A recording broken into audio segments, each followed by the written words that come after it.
ఈరోజు కోట శ్రీనివాసరావు గారు చనిపోవడం చాలా బాధాకరం.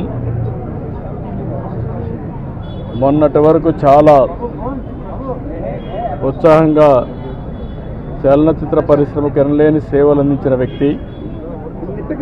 40 సంవత్సరాలు నటనంటే ఏ విధంగా ఉండాలనో నటించి చూపించిన వ్యక్తి కోట శ్రీనివాసరావు గారు. వారితో నాకు దగ్గర సన్నిహిత సంబంధాలు ఉన్నాయి. సమైక్య ఆంధ్రప్రదేశ్లో ముఖ్యమంత్రిగా ఉన్నప్పుడు కానీ, తర్వాత ముఖ్యమంత్రిగా ఉన్నప్పుడు కానీ, అదే సమయంలో ఆయన ఎమ్మెల్యేగా 1999లో నేను ముఖ్యమంత్రిగా ఉన్నప్పుడు బీజేపీ అలయన్స్తో ఆయన ఎమ్మెల్యే చేశాం. ఎమ్మెల్యేగా ప్రజాసేవలో కూడా బాగా రాణించాడు. సినిమా రంగంలోనే కాకుండా ప్రజాసేవలో కూడా బాగా కృషి చేసిన వ్యక్తి కోట శ్రీనివాసరావు గారు. ఈరోజు మనందరం కూడా ఆయన డైలాగులు చూస్తే ఒకే సీన్లో ఏడిపించగలుగుతాడు, భయపెట్టగలుగుతాడు. అలాంటి అరుదైన సంఘటనలో అరుదైన నటనతో ఒక విలక్షణ నటుగా ప్రఖ్యాతి పొందిన వ్యక్తి. ఒక తెలుగే కాదు, తమిళ్, కన్నడ, హిందీ అనేక సినిమాల్లో 750 సినిమాల్లో నటించినటువంటి వ్యక్తి కోట శ్రీనివాసరావు గారు. ఆయనకు పద్మశ్రీ అవార్డు రావడం, ఇవన్నీ కూడా 7 నంది అవార్డు కూడా వచ్చాయి. ఈ విధంగా అనేక అవార్డులు కూడా వచ్చాయంటే ఆయన చేసిన కృషి, ఆయన యొక్క ప్రతిభే కారణం. అలాంటి ఒక మంచి నటుడిని తెలుగు రాష్ట్రాలు కోల్పోవడం చాలా బాధాకరం. చలనచిత్ర పరిశ్రమ కోల్పోవడం చాలా బాధాకరం.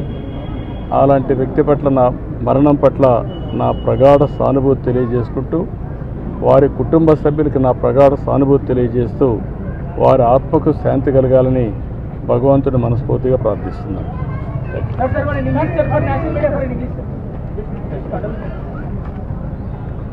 కోట శ్రీనివాసరావు గారు is a great actor. Nobody can compensate his death, replace him. He worked for the last 4 decades. He acted 750 films. He acted not only in Telugu, Kannada, Tamil and also Hindi. He had a track record of acting in films nearly 750 films. He got 7 Nandi Awards, and also he worked as MLA also for 5 years. I was very happy to associate with him as public representative. When I was CM, he was MLA.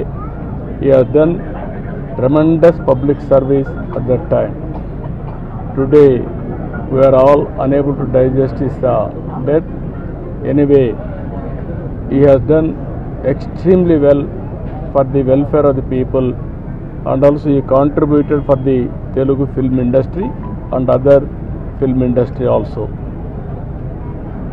I pray God to give him his soul in rest, and also I pray God to console their family members, to recoup and move forward. It is a destiny nobody can escape. Thank you.